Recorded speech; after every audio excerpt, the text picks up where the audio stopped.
কলকাতায় এসছেন, তিনি কালীঘাটে যখন যান তখন তাকে কালো পতাকা দেখানো হয়, কি বলবেন? দেখুন, পশ্চিমবঙ্গে তো আইনের শাসন নেই, যেখানে একদিকে আপনারা দেখছেন যে মহামহিম রাষ্ট্রপতি মহোদয়া তিনি বিশেষ কার্যক্রমে যখন আসেন তখন তার প্রোটোকল ব্রেক করা হয়। তো স্বাভাবিকভাবেই যেখানে রাষ্ট্রপতি মহোদয়কেই মানা হচ্ছে না, সেখানে জ্ঞানেশ কুমারকে কী করে মানবে? এই রাজ্যে তো ল অ্যান্ড অর্ডার সম্পূর্ণভাবে কোলাপসড হয়ে গেছে। আমরা তো বারবার বলছি যে রাষ্ট্রপতি শাসনের প্রয়োজন রয়েছে, ইমিডিয়েট রাষ্ট্রপতি শাসনের প্রয়োজন রয়েছে, এবং রাষ্ট্রপতি শাসন করে এই যে সমস্ত যেভাবে এই স্টেট গভর্নমেন্ট প্রোটোকলগুলোকে ব্রেক করে সাবোটেজ করার চেষ্টা করছে, বিশেষ করে মানে সাংবিধানিক পদের গরিমাকে নষ্ট করার চেষ্টা করছে, সেগুলোকে রিপেয়ার করা উচিত।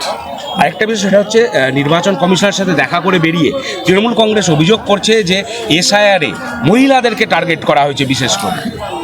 দেখুন, তৃণমূল কংগ্রেস কখন কোন ইস্যু নিয়ে কথা বলবে এর ওনাদের মাথা খারাপ হয়ে গেছে। কখনো গ্যাসের মূল্যবৃদ্ধির কথা বলছে, কখনো নারী সুরক্ষার কথা বলছে।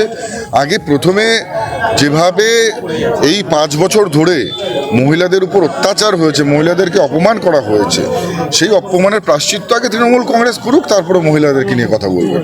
পরিবর্তন যাত্রাতে এইভাবে যে কাটছাট করা হচ্ছে, আমাদের জেলাতে অনেক কর্মসূচি, অনেক প্ল্যান কাটছাট করা হচ্ছে, কেন? দেখুন, প্রশাসনিক সাবোটেজের জন্য আমাদের এটা করতে হচ্ছে। প্রশাসন বাধা দিয়েছে, আমরা প্রশাসনের সঙ্গে লড়াইয়ে যাইনি। আমরা এখন লড়াইয়ে যাব না। যখন প্রশাসন আমাদের কন্ট্রোলে থাকবে তখন প্রশাসনকে দিয়ে আমরা কাজ করাবো।